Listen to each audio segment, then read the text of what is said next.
हाल ही में 10 वर्ष और उससे कम श्रेणी में wild life photographer of the year पुरस्कार से किसे सम्मानित किया गया है? तो आंसर हो जाएगा बिहान तल्या विकास को। ठीक है, इसे कहा जाता है वाइल्ड लाइफ जो फोटोग्राफर ऑफ द ईयर है, इसे कहा जाता है फोटोग्राफी का ऑस्कर इसको कहा जाता है, ध्यान रखिएगा। और लंदन यूके में इसे दिया गया है। ठीक है, लंदन यूके के द्वारा दिया गया है। और इन्होंने जो बिहान तालिया विकास है, इन्होंने किसका यहाँ पे चित्र बनाया था? तो भगवान श्री कृष्ण और उनके साथ एक मकड़ी का चित्र बनाया था। इनके लिए इनको ये क्या मिला है? Wild life photographer of the year 2023 इनको मिला है, जो कि 10 वर्ष और उससे कम के श्रेणी में दिया जाता है। और इसे कहा जाता है फोटोग्राफर का ऑस्कर भी कहा जाता है। नेक्स्ट सवाल पे आते हैं कि हाल ही में यूनेस्को विश्व धरोहर सूची में किसे शामिल किया गया है? देखिए लेटेस्ट वाला ध्यान रखिएगा, आपका होयसलेश्वर मंदिर है। ठीक है, होयलेश्वर मंदिर है, कहाँ का? कर्नाटका का है।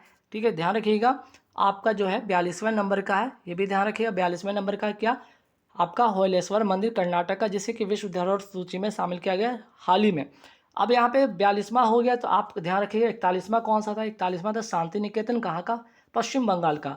40वां भी ध्यान रखिएगा धोलावीरा था गुजरात का। और 39वां था रमप्पा मंदिर, या इसको काकतेश्वर मंदिर भी कहा जाता है, जो कि तेलंगाना का था।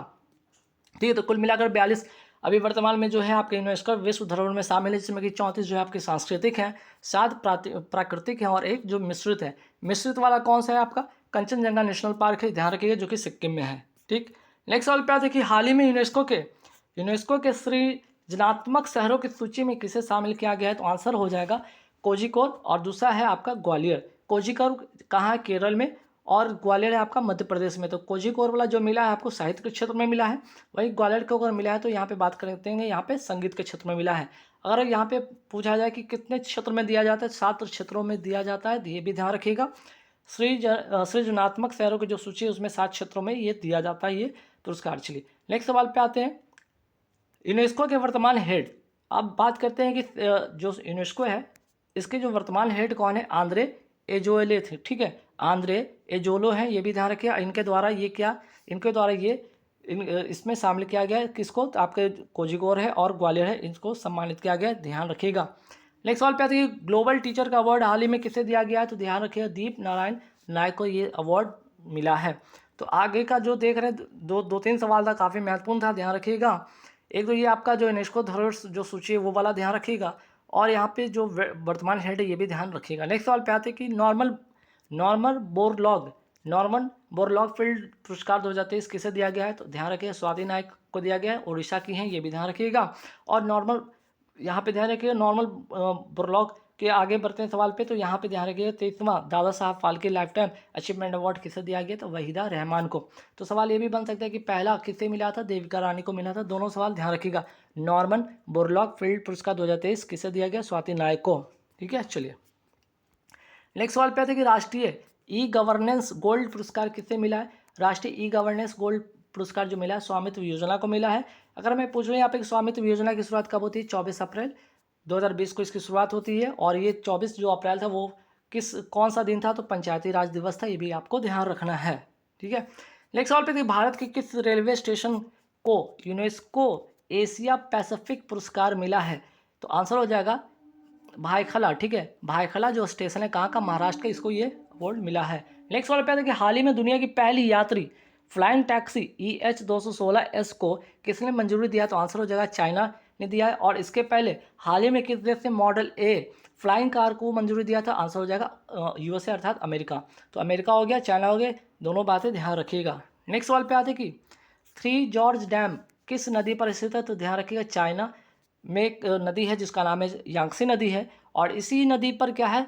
3 जॉर्ज डैम है। ठीक है, 3 जॉर्ज डैम कहाँ है? तो चाइना में है और यांगसी नदी पर है। और ये भी ध्यान रखिएगा जो यांगसी जो नदी है ये एशिया की सबसे लंबी नदी है, ये भी ध्यान रखना है। अगर आपको वर्ल्ड में पूछा जाए कि विश्व की सबसे बड़ी नदी कौन सी है, वो तो आपकी है आपका कहाँ? इजिप्ट में है, मिस्र में है, वो कहाँ? आपका जो अफ्रीका महाद्वीप है उसमें है। ठीक है, नेक्स्ट सवाल पे आते हैं, संघाई शहर। और अगर पूछा जाए कि यांगसी नदी पर कौन सा शहर बसा है, तो ध्यान रखिएगा संघाई जो शहर है इसी नदी पर बसा है। कौन सी नदी पर? यांगसी नदी पर बसा है। तो दोनों बात ध्यान रखिएगा, एक तो एशिया की सबसे लंबी यांगसी नदी हो गया, और विश्व की सबसे लंबी नदी हो गई नील नदी हो गई, जो कि मिस्र अफ्रीका जो कॉन्टिनेंट उसमें आपको आता है। नेक्स्ट सवाल पे आते हैं SDR। ठीक है, SDR का पहले फुल फॉर्म ध्यान रखिएगा, इसका फुल फॉर्म होता है स्पेशल ड्राइंग राइट होता है, और इसका संबंध किससे, इंटरनेशनल मॉनेटरी फंड से है। और इसमें अगर सवाल पूछा जाए कि ठीक है बताइए SDR में कितने देशों का मुद्रा शामिल किया गया है, तो 5 ऐसे देश है जिसका मुद्रा शामिल किया गया है। डॉलर की अगर मैं बात करूँ, डॉलर हो गया, यूरो हो गया, येन हो गया, पाउंड हो गया और रेनमिनवी हो गया। तो डॉलर कहाँ का है, अमेरिका का है, यूरो कहाँ का है, यूरोप का है, येन कहाँ का है, जापान का है, और पाउंड कहाँ का है, आपका ब्रिटेन का है, और रेमनमी जो है आपका चाइना का है। और नवीनतम SDR में शामिल होने वाला मुद्रा भी कौन सा है, रेमनबी है, ये भी आप नोट करके रखिएगा। नेक्स्ट सवाल पे, IMF plus world bank, IMF plus world bank की स्थापना कब होता है, 1944 में होता है, ब्रिटेन वुड्स सम्मेलन से इसकी स्थापना होती है। अगर आपसे मुख्यालय पूछा जाए तो क्या है, वाशिंगटन DC है, जो कि अमेरिका की राजधानी है। नेक्स्ट सवाल पे आते हैं कि नैन डैश लाइन विवाद का संबंध किससे है, तो दक्षिणी चीन सागर से, ये भी ध्यान रखना है आपको। और आगे बढ़ते चाइना से रिलेटेड एक और सवाल बनेगा, चीन का शोक नदी किसे कहा जाता है, हांगवो नदी को, जिसे आप येलो रिवर या पीली नदी भी कहते हैं। नेक्स्ट सवाल पे आते हैं कि चाइना, अगर मैं बात करूँ चाइना के वर्तमान राष्ट्रपति कौन है, शी जिनपिंग है, और यहाँ की मुद्रा युआन और रेमनबी है, ध्यान रखिएगा, और राजधानी क्या है, बीजिंग है, ये भी ध्यान आपको रखना है। नेक्स्ट सवाल पे आते हैं कि टकला मकान जो मरुस्थल है कहाँ स्थित है, टकला मकान जो मरुस्थल है वो चाइना में स्थित है, याद ध्यान रखिएगा। और यहाँ पे देखिए चाइना के जस्ट ऊपर मंगोलिया और चाइना, इसके जो यहाँ पे बॉर्डर पे है वो कौन सा मरुस्थल स्थित है, गोबी मरुस्थल स्थित है, ये भी ध्यान रखिएगा, मंगोलिया तथा चाइना की सीमा पर स्थित है। नेक्स्ट सवाल पे आते हैं कुछ स्टेडियम के बारे में, यहाँ पे ध्यान रखिएगा, जैसे कि चैपॉक स्टेडियम, चैपॉक जो स्टेडियम है कहाँ पे, जैसे च से चैपॉक है, च से चेन्नई, याद रखिएगा, चैपॉक स्टेडियम आपका चेन्नई में है। भूपेन हजारिका स्टेडियम ये कहाँ पे, गुवाहाटी असम में है। नेक्स्ट सवाल पे आते हैं कि हाल ही में सचिन तेंदुलकर की प्रतिमा का अनावरण किया गया है, वो कहाँ किया गया, तो आंसर हो जाएगा वानखेड़े स्टेडियम मुंबई में किया गया, और क्यों ये भी ध्यान रखिएगा। अच्छा, पहली बात कि वानखेड़े स्टेडियम में इसकी जो है अनावरण किया गया, और इसके वास्तुकार कौन थे, प्रमोद कांवले थे। ऐसा है कि इसलिए कि 2013 में वेस्टइंडीज़ के खिलाफ इन्होंने अंतिम मैच खेला था, और 2013 से लेकर अब तक 2023 ये 10 साल बीत चुके हैं, और इसी चीज़ को याद रखने के लिए क्या बनाया गया है, इनके लिए यहाँ पे एक प्रतिमा का अनावरण किया गया है, कहाँ पे, वानखेड़े स्टेडियम मुंबई में। ठीक है, नेक्स्ट सवाल पे आते हैं। अब आइए सचिन तेंदुलकर से रिलेटेड 2-3 उपलब्धियों के बारे में बात करते हैं। जैसे पहला, या वनडे में पहला दोहरा शतक लगाने वाले खिलाड़ी हैं, ये भी ध्यान रखें, सचिन तेंदुलकर। और अगर मैं बात करूँ ये अगर दोहरा शतक लगाया था तो किसके खिलाफ, साउथ अफ्रीका के खिलाफ, कहाँ पे, तो ग्वालियर के कैप्टन रूप से स्टेडियम में। ठीक है, ग्वालियर के कैप्टन रूप से स्टेडियम में किसके खिलाफ, साउथ अफ्रीका के खिलाफ लगाया था। वनडे में दोहरा शतक लगाया था सचिन तेंदुलकर ने, और 100 शतक लगाने वाला एकमात्र खिलाड़ी है, ये भी ध्यान रखिएगा। और वनडे में अगर मैं वनडे में बात करूँ तो 49 शतक इन्होंने लगा लिया है, ये भी ध्यान आपको रखना है। अगर मैं बात करूँ सचिन तेंदुलकर को खेल रत्न कब मिला था, 1997 में मिला था। वहीं बात करते हैं भारत रत्न, जो कि एकमात्र खिलाड़ी हैं जिनको भारत रत्न से सम्मानित किया गया, 2013 का ये पुरस्कार था, 2014 में इनको मिला था। नेक्स्ट सवाल पे आते हैं, फिरोज शाह कोटला स्टेडियम का नया नाम क्या हो गया, अरुण जेटली स्टेडियम हो गया। यह है कहाँ पे, आपके नई दिल्ली में है। इकाना स्टेडियम ये कहाँ पे, आपका लखनऊ में है। ब्रेन बॉर्न स्टेडियम अगर मैं बात करूँ, या वानखेड़े स्टेडियम की बात करूँ, दोनों का दोनों कहाँ पे, आपका मुंबई में है। महाराजा वीर विक्रम सिंह स्टेडियम ये कहाँ पे, त्रिपुरा अगरतला में है। नेक्स्ट सवाल पे आते कि बाराबती स्टेडियम ये कहाँ पे, आपका कटक ओडिशा में है। नेक्स्ट सवाल पे आते कि ध्यानचंद नेशनल स्टेडियम ये कहाँ पे, आपका नई दिल्ली में है। चिन्ना स्वामी स्टेडियम आपका बंगलुरु में है। ग्रीन पार्क स्टेडियम अगर मैं बात कर लूँ, ये कहाँ पे है, आपका कानपुर में है। साल्ट लेक स्टेडियम जो कि कोलकाता में फुटबॉल का है। नेक्स्ट सवाल पे, हाल ही में भारतीय नागरिकों के लिए वीज़ा मुफ्त प्रवेश की घोषणा किसने किया है, तो अभी हाल ही में किया है, थाईलैंड ने किया है। ठीक है, इसके पहले श्रीलंका ने भी किया था, तो श्रीलंका हो गया और आपका थाईलैंड हो गया। 2 ऐसे कंट्री हो गए हैं जो कि आपके यहाँ पे फ्री वीज़ा मीन्स के मतलब आपकी वीज़ा मुक्त आप जा सकते हैं। अगर मैं बात करूँ थाईलैंड की राजधानी क्या है, बैंकॉक, ये भी ध्यान रखिएगा। और थाईलैंड के वर्तमान जो प्रधानमंत्री हैं इनका नाम है श्रेथा थाविसिन, ये भी ध्यान रखना है। और यहाँ की जो मुद्रा का नाम है थाई बात है, ये भी ध्यान रखना है। नेक्स्ट सवाल पे आते हैं यहाँ पे कि किंगडम ऑफ द थाईलैंड किसे कहा जाता है, सियाम को कहा जाता है। और अगर मैं बात करूँ यहाँ पे आसियान का मुख्यालय, जो आसियान अगर मैं बात करूँ मुख्यालय कहाँ स्थित है, तो आपका जकार्ता इंडोनेशिया में है। और इसकी स्थापना कब होती है, 1967 में। और बैंकॉक घोषणा पत्र के द्वारा किसकी स्थापना होती है, आसियान की। और इसका जो मुख्यालय है आपका जकार्ता इंडोनेशिया में, स्थापना होता है 1967 में। अगर मैं बात करूँ यहाँ पे पहले इसमें 10 मेंबर शामिल थे, लेकिन अब 11 हो गए हैं। और 11वां जो मेंबर का नाम है तिमोर लेस्ते, ये भी आपको नोट डाउन करके रखना है। नेक्स्ट सवाल पे आते हैं कि हाल ही में भारतीय वायुसेना से MiG-21, ठीक है, MiG-21 बाइसन लड़ाकू विमान की अंतिम विदाई कहाँ हुई है? तो बाड़मेर राजस्थान से। और ये जगह कौन सा स्टेशन था यहाँ पे? ये जो स्टेशन है, वायु स्टेशन है, वो है उत्तरलाई वायु स्टेशन पे। अगर मैं बात करूँ, इसकी विदाई इसलिए हो गई कि 1963 में ये आया था और 2023 में पूरे लगभग ये 60 साल हो चुके हैं और अक्सर ही दुर्घटनाग्रस्त हो जाता था। और चूंकि ये काफ़ी लंबा समय इसका हो भी चुका था, इसके कारण इसको इसकी विदाई दे दी गई। और इसके स्थान पर क्या आया? मार्क 1A, ठीक है, इसके स्थान पर क्या आया है? स्वदेशी लाइट कॉम्बैट एयरक्राफ्ट आया है और उसका नाम है मार्क A1। किसको रिप्लेस कर रहा है? वो आपका MiG-21 को रिप्लेस कर रहा है, ठीक है। नेक्स्ट सवाल पे आते हैं, C295 एयरक्राफ्ट कहाँ की है? डायरेक्ट सवाल आपके एग्जामिनेशन से पूछा जाएगा। C295 एयरक्राफ्ट किस कंपनी की है, कहाँ की है? ये भी ध्यान रखिएगा, स्पेन की है। और इसे कौन सी कंपनी बनाती है? एयरबस कंपनी बनाती है टाटा के साथ। इसे इसका भी हाल ही में क्या हुआ? एग्रीमेंट होता है, समझौता होता है। और इस समझौते के तहत इसका निर्माण कहाँ होगा? गुजरात में होगा। गुजरात में भी कहाँ आपका? बड़ोदरा में होने वाला है। नेक्स्ट सवाल पे तो आते हैं कि प्रचंड क्या है? प्रचंड है आपका इंडियन एयरफोर्स का लाइट कॉम्बैट एयर हेलीकॉप्टर है, ये भी ध्यान रखिएगा। लाइट कॉम्बैट एयरक्राफ्ट नहीं बल्कि लाइट कॉम्बैट जो है आपका क्या है? आपका हेलीकॉप्टर है। नेक्स्ट सवाल पे आते हैं, राजस्थान के वर्तमान मुख्यमंत्री कौन है?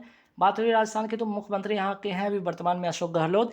राज्यपाल हैं श्री कलराज मिश्र हैं।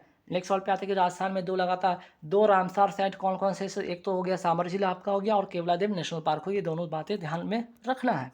नेक्स्ट सवाल पे आते हैं कि भारत का नवीनतम टाइगर रिजर्व की घोषणा हुई है, उसका नाम क्या है? आपका धौलापुर करौली, ठीक है, कलौरी, धौलापुर करौली, जो कि 54th नंबर का है, आपका राजस्थान का है। भारत का नवीनतम टाइगर रिजर्व की घोषणा की गई है।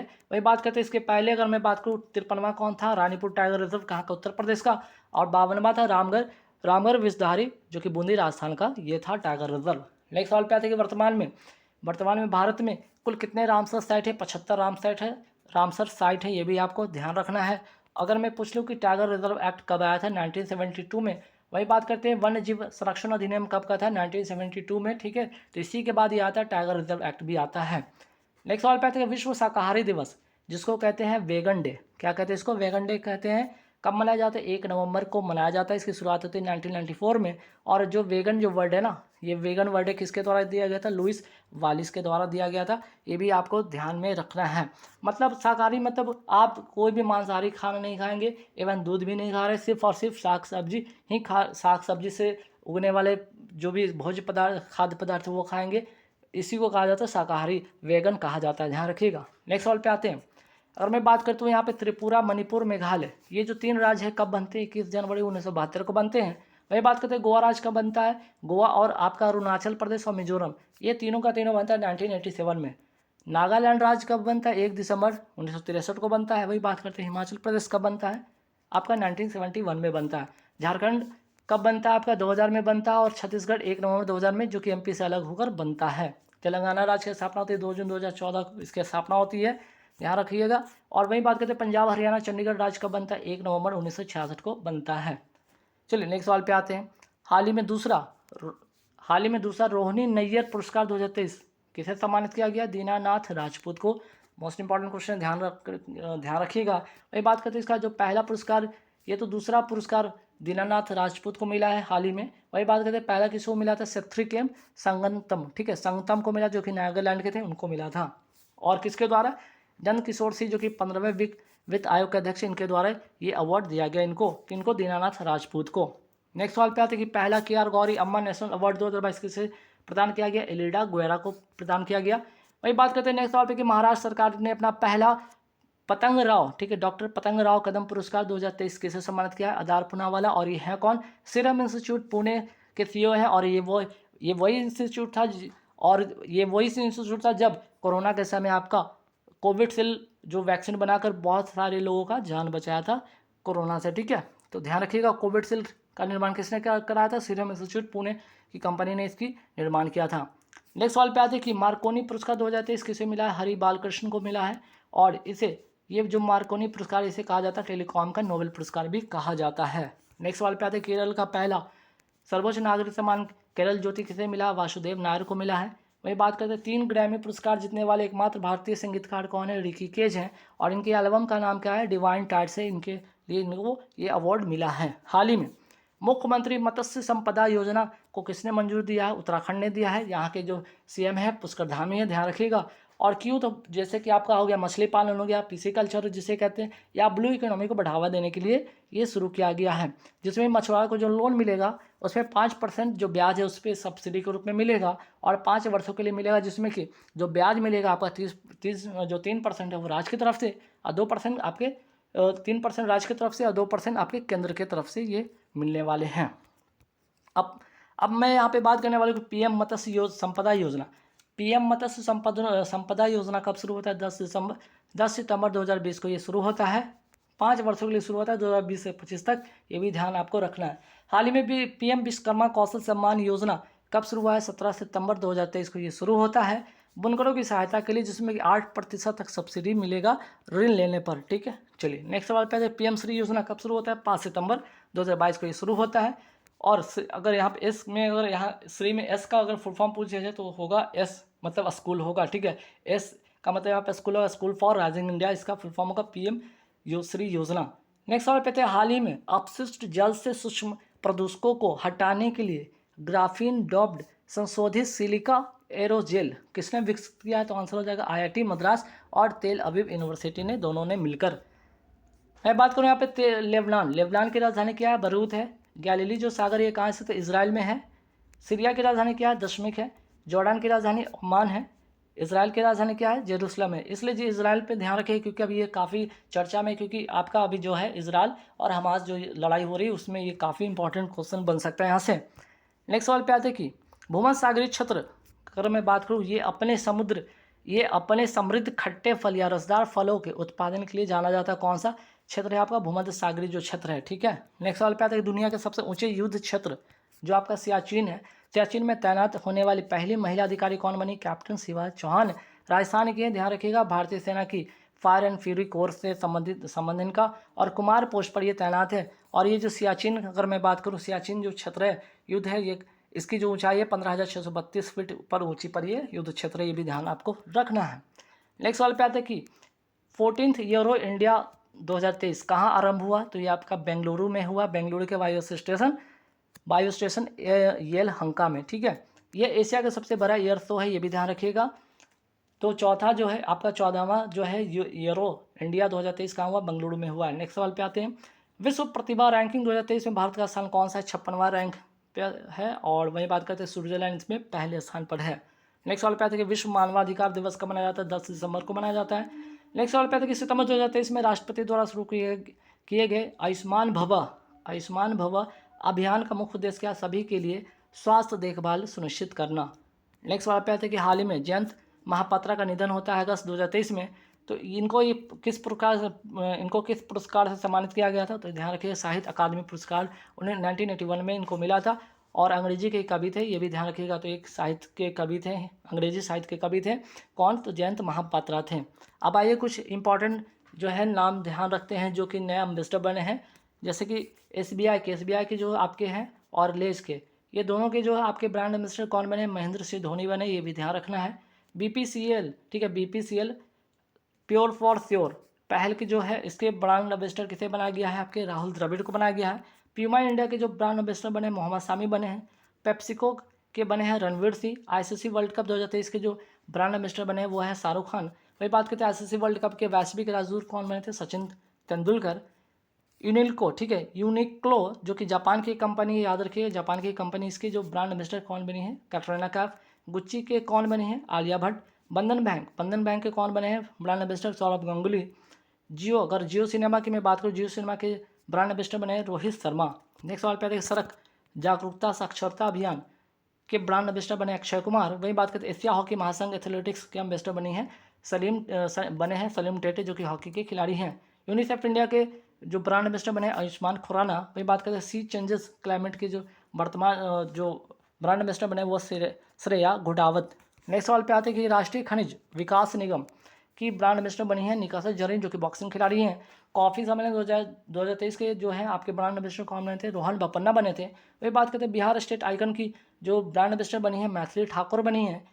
आगे बढ़ते सवाल पे कि टीवी उन्मूलन कार्यक्रम निक्षय मित्रा ब्रांड एम्बेसडर किसे बनाया गया? दीपा मलिक को बनाया गया, जो कि एक पैराथलेटिक है। अब कुछ स्टैटिक जीके स्टैटिक्स के बारे में यहाँ पे जानकारी लेते हैं, जैसे कि एनएसएसओ और सीएसओ का विलय किस में हो गया? एनएसओ को में हो गया, जो कि 2023-2019 में हुआ था।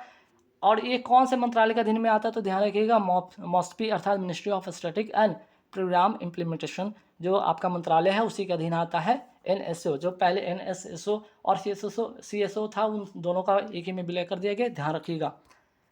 नेक्स्ट वाला पे आते हैं कि अंग्रेजी में प्रथम ज्ञानपीठ पुरस्कार किसे मिला था? अमिताभ घोष को मिला था। 54वां जो था इनका ज्ञानपीठ 54वां जो था ज्ञानपीठ अवार्ड जो मिला था अमिताभ घोष को मिला था अंग्रेजी में, ये भी ध्यान रखिएगा।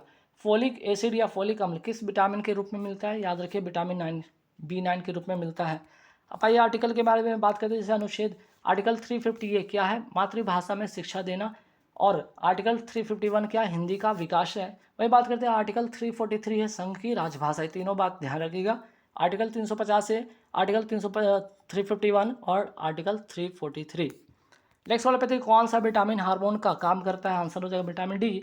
वही बात करते हैं खिलाफत दिवस कब मनाया गया? 17 अक्टूबर 1919 को मनाया गया। प्रबुद्ध भारत पत्रिका किसकी है? स्वामी विवेकानंद की है। तीस्ता नदी का उद्गम स्थल क्या है? ये भी ध्यान रखिएगा, सिक्किम है।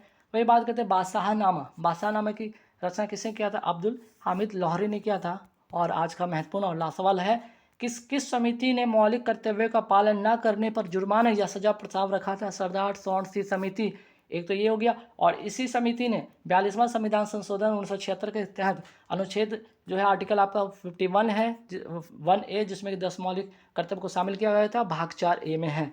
और 11वां जो इसमें मौलिक कर्तव्य जोड़ा गया था 86वां संविधान संशोधन 2002 से। तो कुल अभी वर्तमान में मौलिक कर्तव्य 11 है, ये भी आपको ध्यान रखना।